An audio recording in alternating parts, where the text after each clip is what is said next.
Hello everybody, this is the Johnny-mar, and welcome to the first episode of Let's Play the Elder Scrolls. I'll be playing, as you can see, The Arena, the first Elder Scrolls game ever made. And I'll be playing the Anthology version, which is, I think, based on the disc version, the floppy disk version of Arena that was released. So this is not the CD version, which had a few little upgrades in terms of voice acting during the cutscenes, some better graphics and things like that. This was the version that I was able to access and had available to me. So if you have not seen my prelude video, just to remind you a little bit, or tell you, I guess, about what to expect with this project, I'm going to be role-playing through all of the Elder Scrolls games from the main series in a row with the same character. So I'm going to be creating a character in this game and using that character throughout all of the Elder Scrolls games. And so we're going to jump right into the game here, and as the intro is playing, I will talk a little bit more about my goals for this series. So one of the things you're going to notice is there's a typo there. It's actually Uriel Septim the 7th, and they have a 4th there for some reason. But anyway, this is going to be a roleplay. So in-game, I'm going to be mostly role-playing as my character. I, of course, will have some out-of-character comments as well, but most of what I talk about will be in-character, related to my main character's kind of life, his backstory, his history, and kind of his goals for the future. And so it's not going to be a walkthrough. I'm not going to actually be playing through the main quest, or all of the main quests anyway. I will do some of the main quests. So if you're looking for a complete walkthrough or a way to guide you through the main quest, this series is not going to be for you. This is a role-played series for those interested in kind of a particular character that, again, I'm going to be using an overall narrative to carry forth through all of the different games in this series. So as we generate our character here, you can choose from either generate or select. Generate asks you a series of questions and then picks a class based on how you answer the questions. But we're going to select our class. Now, if you are playing the game for the first time, I would suggest you play as a knight. There are a couple advantages to playing as a knight in that you don't have to repair your equipment and you cannot be paralyzed. Plus, you can wear a lot of the equipment and use a lot of the weapons in the game. So it definitely makes things a little bit easier. But my character is a thief, so we're going to be playing as a thief, as that sort of matches up the best with his backstory. And my character's name is Marasar.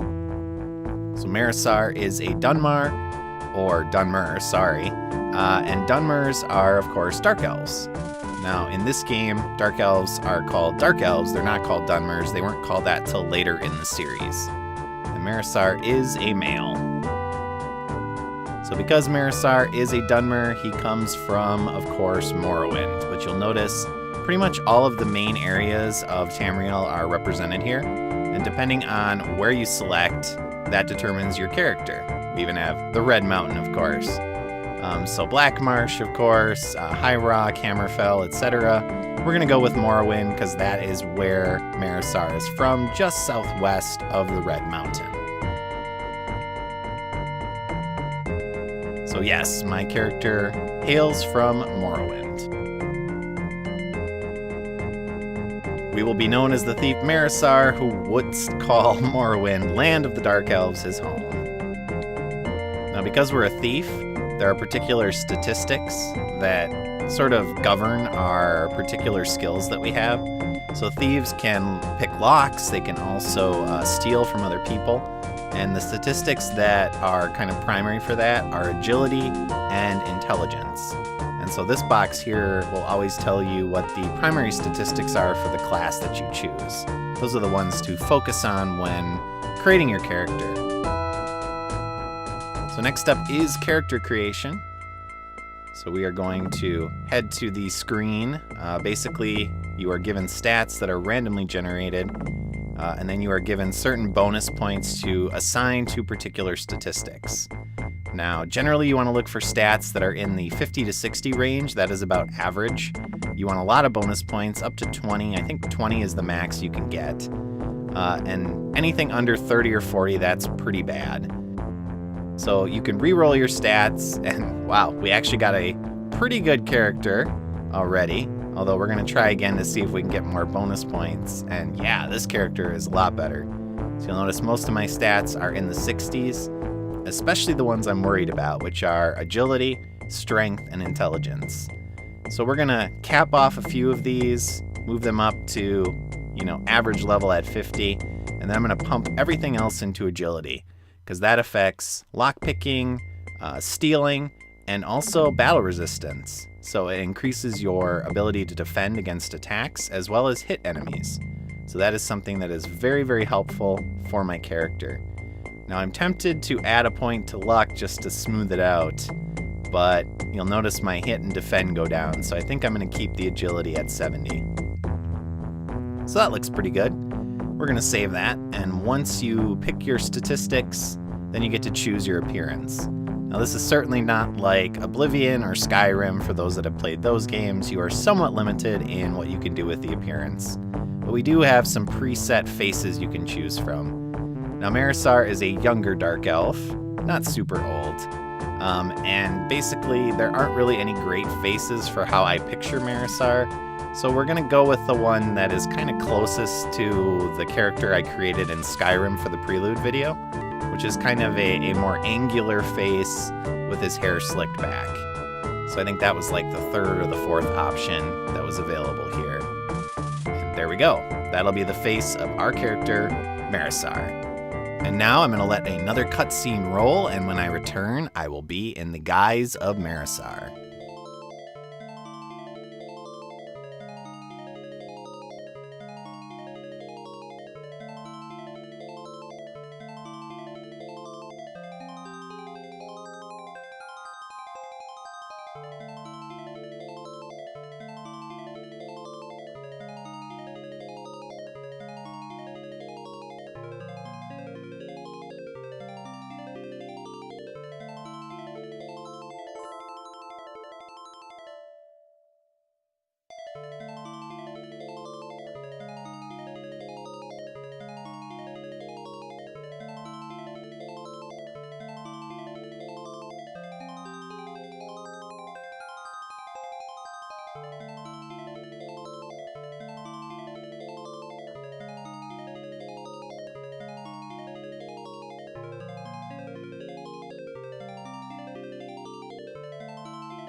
Well, I either hit my head, I'm either going crazy, or some random disembodied woman has decided to come to me and tell me to do stuff. So here I am, in the Imperial City. I can't believe it's gotten to this point. How have things gotten me here? In a cell, left to die. So this will be my starting point. Hopefully I can escape here without dying, but I guess we'll see. If the gods are on my side, that is exactly what will happen. I suppose I should check out my surroundings. Obviously, the most kind of thing that stands out to me are these stupid chains around me. You gotta wonder who they were hanging up and using these chains to kind of hold. I don't think I can play with them, at least not yet. Maybe someday I'll be able to play with them. Now, my disembodied female voice said that basically I have a key that I need to access here. Although she said it was a ruby key. That looks like a golden key to me. But nope, it is a ruby key. And you can tell it's magical because once it's in my possession, it becomes ruby. So now we gotta get out of here. Here's the door. Who knows what's on the other side? I should probably make sure that I'm ready to go first. Let's see what equipment I have. Did they leave anything on me when they brought me down here? I did have a dagger. Well, apparently a short sword. That's good at least. I can defend myself. I'll equip that, and you'll notice my armor values here. The higher the number, the worse, actually. So we want lower numbers, closer to 0 and actually into the negative. So we're gonna save before we head out, because that's the way things work. All right, I've dilly-dallied long enough. It's time to go. What will we find in the sewers beneath the Imperial City? I need to be ready. Ready for anything. Luckily, I do have my faithful sword here. Ah, some treasure. That's nice. Looks like quite a bit, too. Looks like there's a helmet, a sword, a book, maybe some, well, I guess not. Apparently all I get is some gold and a longsword. I'm guessing that's from a person that was down here before. Well, the longsword's pretty awesome, but unfortunately I don't think I can actually use it because I'm a thief, and that is not a weapon of the thieves. And because it's blue, it's got this weird kind of light coming off of it. That means it's enchanted. So that should, even though I can't use it, really fetch me a good amount of septims when I go to civilization after escaping here. Assuming, of course, I do escape. Then we have this little kind of niche here. Yeah, probably is safe for me to actually stay there and maybe rest if I get overwhelmed by rats or whatever else is down here. And I have to be careful not to fall in that water. That would not be good. I do not like water, and I especially do not want to fall in sewer water. What the heck? Okay, apparently I was being nibbled on by a rat. I didn't hear it. That was weird. And there's another one. Well, at least I heard that one. And hey, we gained a level of experience. That's a nice thing about being a thief. We tend to level up pretty quickly. So I'm gonna pump all my points into agility. Until I max that out, pretty much everything is gonna go into agility. Aria said I had to go west and south. So this is west and south, I suppose. We have a pretty big little gap here. I can't even see the other side. Oh, man. Ugh. This is disgusting. Get me out of here. Ugh. Let me out. Okay, well, now we're hearing rats. Hopefully I can kill them. Okay, there's one. And, okay, there's one behind me, too. Just rats, though? Or are there other things around here? I took some damage, and when I leveled up, I actually increased my hit points, so, These rats are frickin' relentless. So I should probably rest. Someone's around. Okay. So goblins. Nice. Apparently these niches aren't that safe. They were able to kind of phase through the floor and come at me. Oh man. And I hear more of them. I am not liking being over here. This is too many enemies too quickly. I'm probably gonna go back to my original starting spot. At least I know it's clear back here. And I do need to rest, because I am about at half health, so let's do that. Let's take a little nap. I'm not sure how long we'll be out, but we shall see.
So as an out-of-character comment, anytime you see a transition, that means I'm saving. So, I'm not sure what this woman sees in me. Apparently she thinks I'm destined to be some sort of warrior or great hero of the Empire.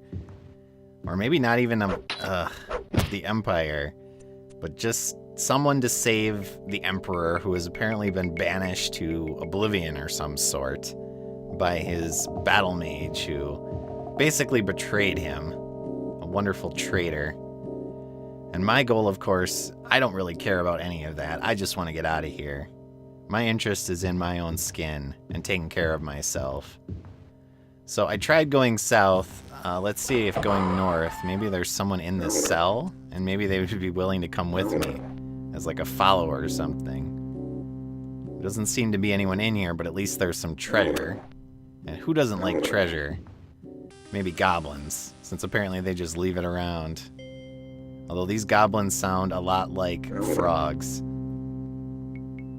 So a mark is something that can use magic spells.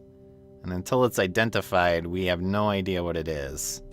Now I would love to equip this shield, but again, being a thief, I am not able to. I'll have to use very minimal equipment. I just can't wear the heavy stuff or the good stuff. I think I'm restricted to leather as this class. Alright, so okay, there's another goblin. That's fine. At least rats and goblins are pretty easy to kill. I'm not facing any particular humans or spell swords or dead ends, apparently. Who designed this stupid sewer, putting a dead end in? Well, at least my magical map shows me exactly what's going on, as long as I make some progress. It looked like there was something on the other side of this wall, and that is, of course, another dead end. Lovely. And we can hear some more goblins. So I'm not exactly sure what I'm gonna do. This Rhea seems to want me to head after some pieces of something called the Chaos Staff, and I'm not really interested in that. My goal is just to take care of myself. Hello, Mr. Goblin. Maybe I can sneak up here and hit you. Let's see. Can I make contact with you? Yes. That little ting sound was the hit not hitting. Kind of a block, but at least we were making contact of some kind, even if it wasn't causing damage. So once I get out of here, I'm going to go back to basically my life that I was doing before I ended up in this place, which is, I don't know, breaking into places, stealing stuff, all that wonderful stuff. Another dead end, and apparently exploring gives me experience as well. So up to level 3 we go, and more into agility. We're gonna top off that luck too, though. I thought I did that at the last level, but I guess not. Alright, so we're getting stuck here. Rhea did mention that the battle mage, Jagger or Jaeger, or however you want to call it, he was hiding stuff down here, treasure and loot. So we're kind of stuck with water now, which means we're gonna have to go swimming. I don't necessarily want to, but we're limited in where we can go. Hello, Mr. Goblin. I mean, I could always head north, but again, she said to head south and west. Although not exactly in that order. Every chance I get, I'm going to try to heal at least a little bit. It's really unfortunate that if there's any enemies anywhere nearby, you just cannot heal or sleep. Now, it's not necessarily a bad thing, because when you do sleep for an extended... Yeah, and there's maybe a door here? Some kind of a secret door in this wall? Let's see. Oh, yeah. Nice. Thank you, magical map. Guide me to treasure, apparently. That's nice. Let's grab all this.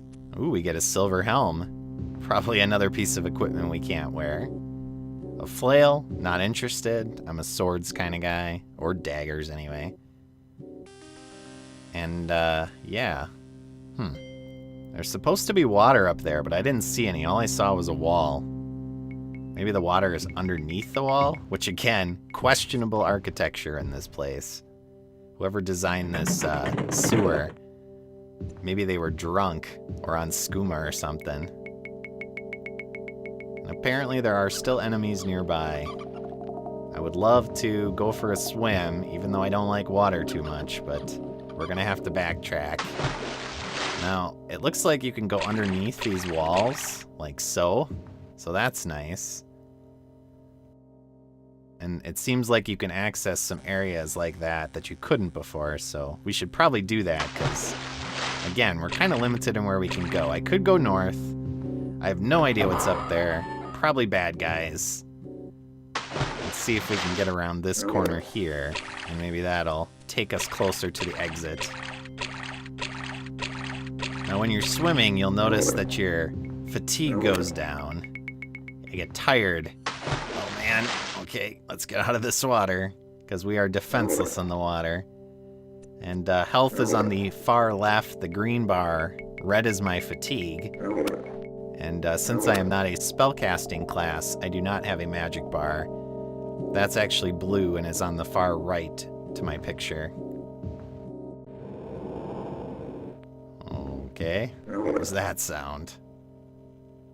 Is this a dead end, or is this... Okay, it looks like it's another secret door. Okay, open sesame, I guess, and a goblin. Now, enemies usually don't have a ton of good stuff on them, at least not at this point in the game, and depending on the type of enemy. Now, if they're armored or human, they'll have good stuff. Ooh, a katana. But most creatures of some kind, yeah, they're not going to have too much in terms of loot. Maybe some gold, maybe a dagger or a staff. Now we have 2 enchanted longswords and a katana. That's one of the best weapon types in the game. I think the strongest weapon type is the dai katana, which again, we're unfortunately not going to be able to equip. I think our strongest blade is a saber, but we're making do with our short sword right now. So this looks like if I continue north, I will head back towards where I had that first encounter with those goblins and rats. So maybe we can go around and continue, hello rat, to the exit. I just want to leave. I'm getting stinky from jumping in this water. Gods only know what's in the water. Being a sewer, I have some ideas. For some reason, I can't get underneath this wall. Please let me under. Thank you. And I do not want to pick up a disease. These rats, they are horrible little holders of various types of disease. And I do not have any way to cure disease at this point. So if I can stay away from them and keep them at arm's length, that would be best. Now I think this, again, yeah, goes back towards kind of where I started out when I went across that first water pit. But we are getting closer, I think, to the exit. I've got a feeling. My nose or my senses tell me we're almost there. We've done a complete circuit now. So we need to head to the south and to the west, and then we should be out of here. I found some pretty good stuff. Now it's just about survival. And out of character comment, those longswords, enchanted longswords, those are really good loot. Like, those are going to be worth a couple of thousands of septims. Enchanted items are super valuable in this game, so those were really good to find. Hello, Mr. Rat. All the loot is random in these main quest dungeons. In the floppy disk version, I think most of the loot in randomly generated dungeons are kind of fixed, but there's our exit gate. Huzzah! Take that! You stupid dungeon, I survived! Let's get out of here. Wait a minute. How would I know that? I'm not a spellcaster. Rhea!